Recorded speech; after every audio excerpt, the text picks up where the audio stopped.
आप मुझे ये बताएं कि वो कौन सा शख्स है जो खुद तो जहन्नम में जाएगा और उसकी जो वाइफ है, जो बेगम है उसकी, वो जन्नत में जाएगी, और उसका नाम क्या होगा? पता नहीं, सोचे जरा। नहीं आइडिया। अच्छा, आपको एक हिंट दे देता हूँ, ठीक है? हाँ जी, दे दें।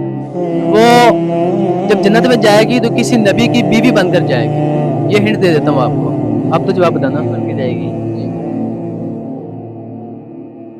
उसका शौहर जन्नत में जाएगा। हाँ, शोहर जन्नत में जाएगा और खुद वो जन्नत में जाएगी और किसी नबी की बीवी बनकर जाएगी।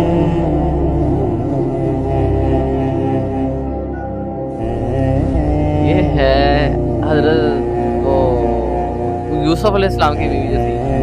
ये हज़रत यूसुफ अलैहिस्सलाम तो खुद जन्नत में जाएंगे, वो नबी हैं। वो तो नबी, उनकी बीवी पहले सही थी।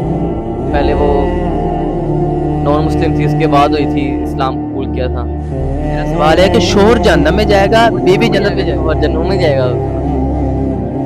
वो नॉन मुस्लिम था ना, वो जहन्नुम में जाएगा। जी वो नहीं है।